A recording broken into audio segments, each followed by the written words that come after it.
काय सांगाल कल्याण पूर्वेमधील दोन जे ठाकरे गटाचे नगरसेवक आहेत ते 16 तारखेपासून बेपत्ता आहेत आणि तिकडचे जे जिल्हाप्रमुख आहेत ठाकरे गटाचे त्यांनी याविषयी पोलीस स्थानकात तक्रार देखील दिलेली आहे.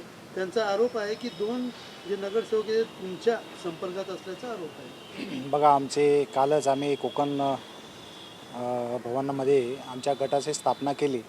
त्यामध्ये आमचे 59चा गट आमचा स्थापन झालेला आहे.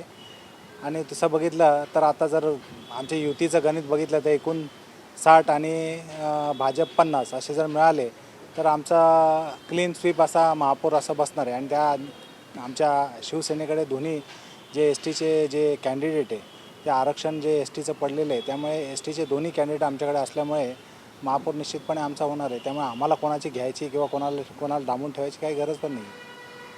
पण तुमच्यावरती आरोप लागला जातो, त्यांच्या आरोपाकडे कसं पाहता? सत्ताधारी आहेत आणि ते ताकद पॉवर पैशाची पॉवर लावून अशा प्रकारे डांबून ठेवलेले आहे, अशा प्रकारचं तुमच्यावर आरोप आहे. नाही बघा, त्यांनी आता पोलीस कंप्लेंट केली, काय ते करतात ते. पण ते शेवटी त्याचा जे असेल पोलीस स्टेशन पोलीस जे करतील त्यांचा जी शोध घेतील त्याच्यानंतर माहिती पडेल. वास्तविक आम्हाला आमची जी संख्या जर पूर्ण असेल तर आम्हाला गरज नाही. मग ठाकरे गट तुमच्यावरती आरोप करायचं कारण काय वाटतं तुम्हाला?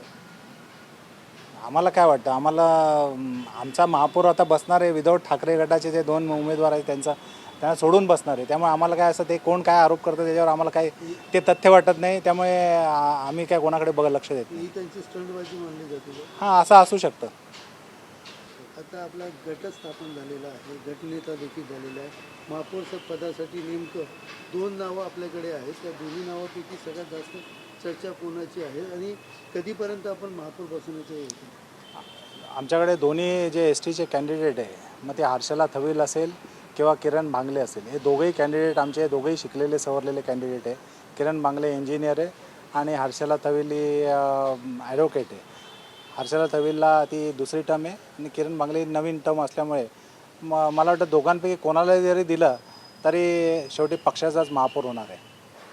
नगरसेवक आता सध्या अज्ञातस्थळी आहे. कधीपर्यंत नगरसेवक महापौरची प्रोसेस सुरू करणार, अर्ज कधी दाखल करणार आहेत, काय या विषयावर सूचना वरिष्ठांनी दिली होती? अजून महानगरपालिकेचे जे प्रक्रियाची जी नोटीस असते ती अजून आलेली नाही. मला वाटतं येत्या 5-7 दिवसामध्ये ती नोटीस आल्यानंतर फेब्रुवारीच्या पहिल्या आठवड्यामध्ये महापौर बसण्याची शक्यता आहे.